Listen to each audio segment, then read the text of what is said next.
Today on MacSog Adventure International, we review the unreleased pre-production sample of a Hasbro Desert Humvee. Stay tuned, we have a lot to unpack. Let's get right into it.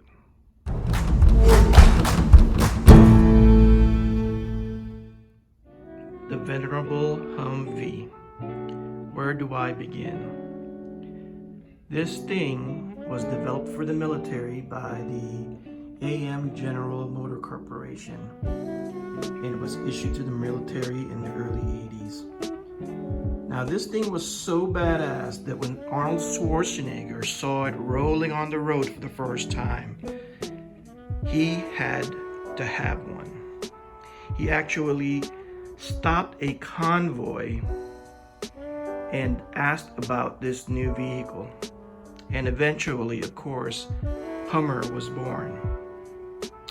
And here it is in glorious 1/6 scale. Now this thing was never released. What was released was the green olive drab armament carrier.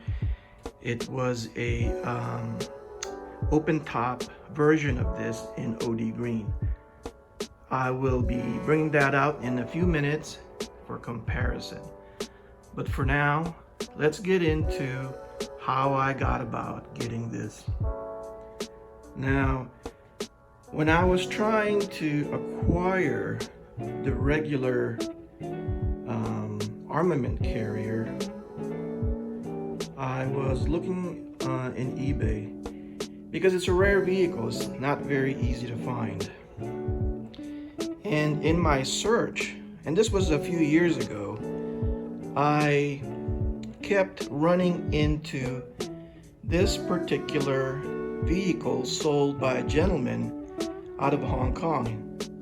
He's had it for a while, and it looks like people were ignoring it because they thought it was a custom. And I was no different, really. And so my search went on, and I eventually bought the regular olive drab armament carrier. And but for some reason this one stuck in my head. Okay, and I'll tell you why. As I was inspecting this particular version closely, something in me that was the guy that used to produce toys for toy companies noticed a couple of things, and that is the little details. One, anybody who's ever painted anything, a model or customized a vehicle like this, you can tell when something is bare plastic or painted, because it has that soapy kind of shine only bare plastic will have. And other things too that I noticed was when I compared it to the gunner's ring, this particular one had this detail over here. This circular detail that didn't appear on the Humvee armament carrier. And another thing too were details like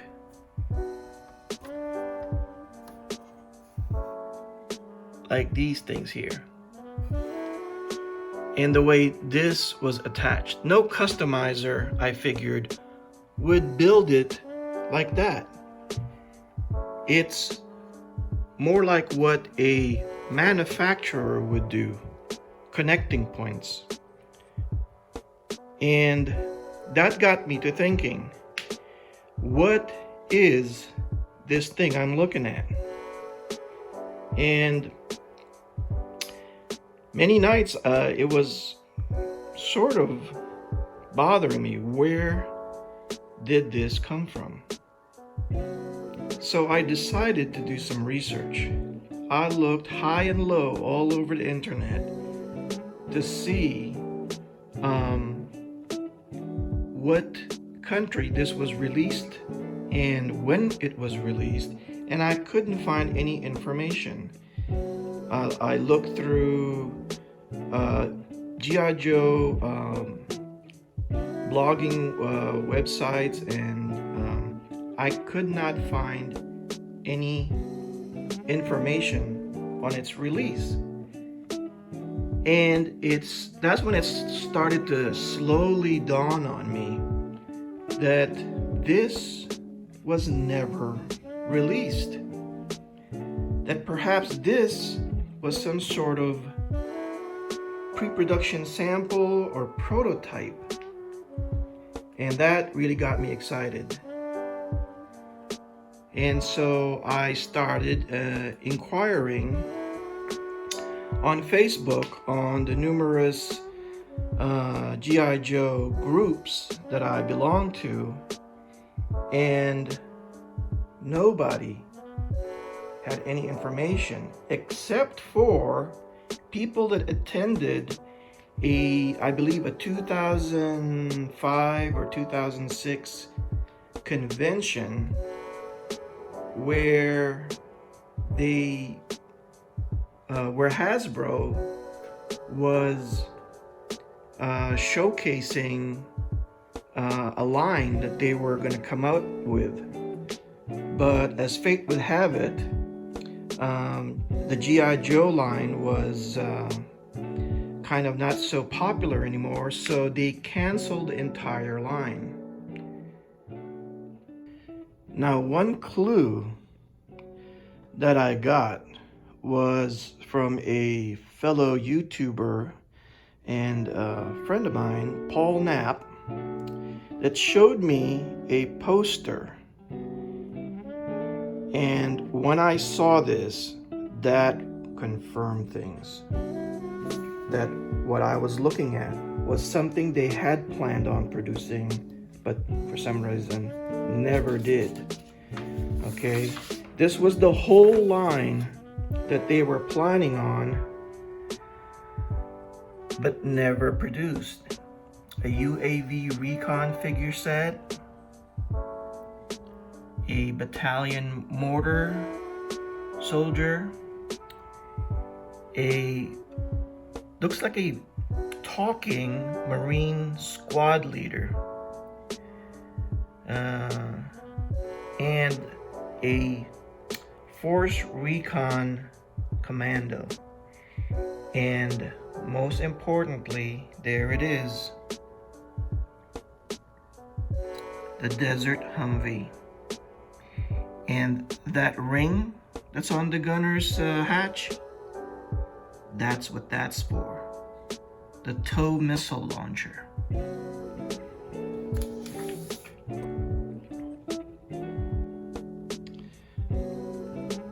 So, at this point, my spidey senses was really tingling, because it was at this time I started to realize that what a lot of people were passing up all this time that this gentleman had in Hong Kong was in fact a never released pre-production sample.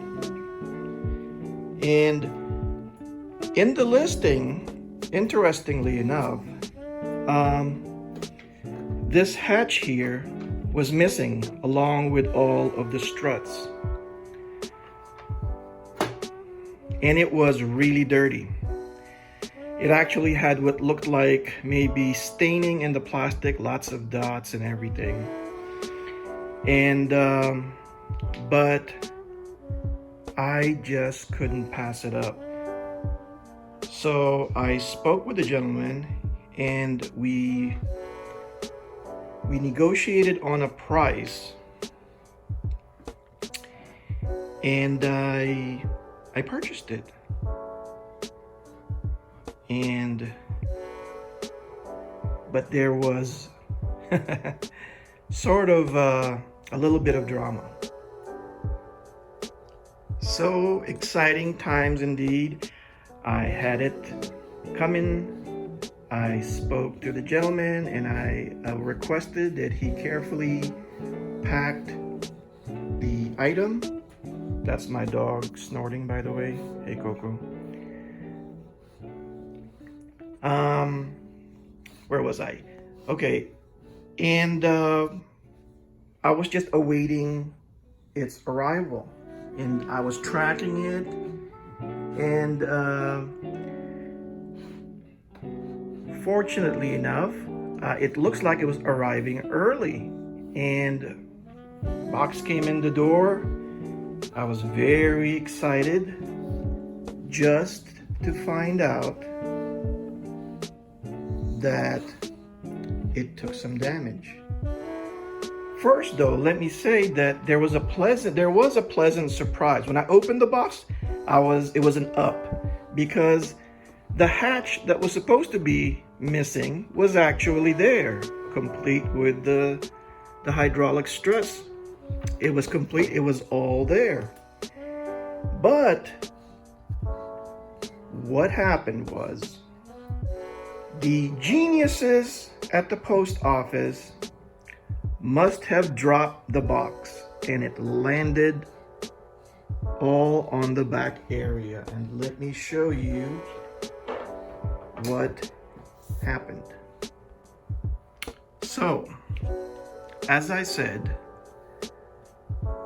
this thing took some damage. Not just any damage, it was catastrophic, really. And what it was is the hubs that held the two back wheels up, which is this gizmo, as you can see there, it was glued together, was completely shattered. Basically right there. Even as I glued it, it just could not hold it together. This thing, for all intents and purposes, was ruined. And I had all kinds of crazy ideas just to put a straight metal axle through there, and I just couldn't make myself do it.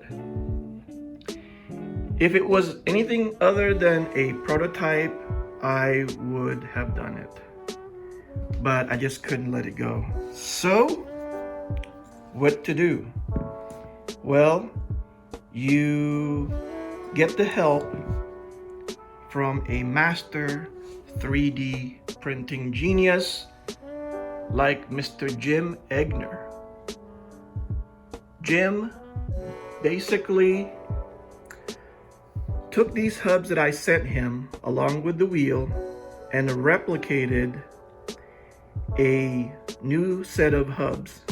Not only did he replicate it, but he reinforced it so that it's stronger and more solid. And now she's back like new again. And it was great because during the downtime I figured, well, let me take the time and clean this puppy, since I basically had to take it all apart because the entire undercarriage had to be removed. The engine had to be taken out and everything. Almost a complete takedown just to get those wheel hubs out and the new ones in. But when I got it in, it was so dirty and it looked like it had stains, but as luck would have it, it cleaned right off with simple soap and water. So this is where I was talking about, where there was a lot of ups and downs. You had the hatch that was thought to be missing was there, but then you get the broken hubs. But with patience and calm mind, you think clearly and you come up with solutions. Anyway, now we'll get into the review. This is so cool. I love big toys, and the Humvee from Hasbro is no exception. It is massive. These two barely fits on this table. Now, here again is what I was talking about, where the ring that goes and accommodates the tow missile launcher. As you can see, there's no ring. So my hunch is that the tow missile launcher set that Hasbro produced for the classic collection will fit there. So that'll be another review. I'm going to buy a Hasbro tow missile launcher, and I will see if that will just pop right on there. Anyway, this thing has opening doors. So you have this, the doors.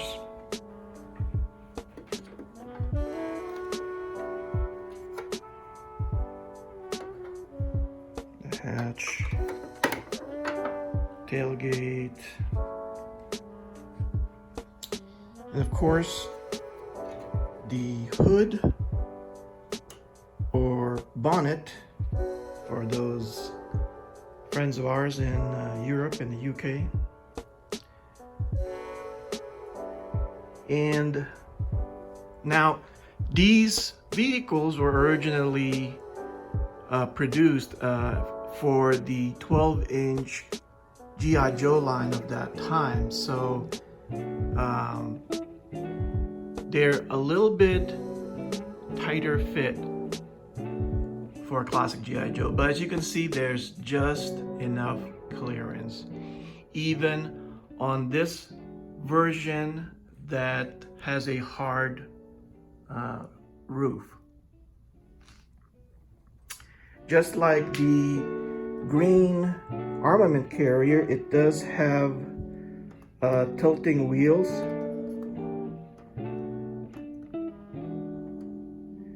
And it does accommodate, oddly enough, the Mark 19 grenade launcher. This one is an extra one I had because it's missing the little ammo cover. But as you can see, it fits right in.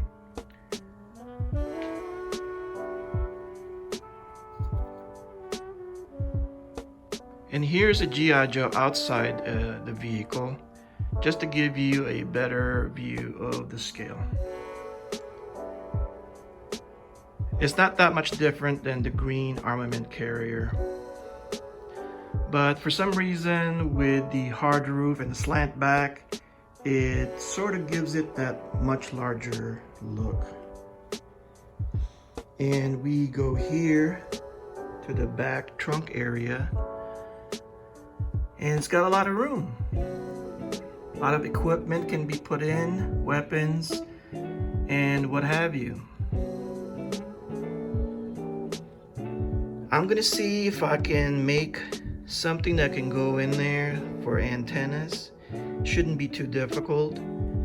Now, as far as what I'm planning on doing with this, I'm not a big military G.I. Joe collector anymore. I did the Dragon Blue Box BBI thing years ago, and it's sort of discovered that, or I sort of discovered that it's not really my thing anymore. I still have military G.I. Joes, that the ones that was released in the 60s, and I still have love for those. I could never give those up. So as you may be seeing, I'm already introducing videos that cover the military side of the vintage G.I. Joe. As for this vehicle, I'm not going to do too many things to it. I'm definitely not going to modify it to where I'm cutting into it or drilling. So at the most, I'm probably just going to put Adventure Team decals on it. Nothing drastic. You know, of course, decals are removable, so it will not alter this. I will not repaint this or anything. I think it's beautiful the way it is. Just needs Adventure Team stickers. And I could see this as a modern take on the tan Jeep, and maybe do a diorama based on the Sandstorm Survival set. Anyway, I've enjoyed this showcase or review, and I hope you did too. And I don't think this is just one. I think there are several out there, a handful floating around, and maybe you guys will find some luck and find one too. Anyway, that's what I got for you guys today. I will see you on the next MaxSog Adventure International videos.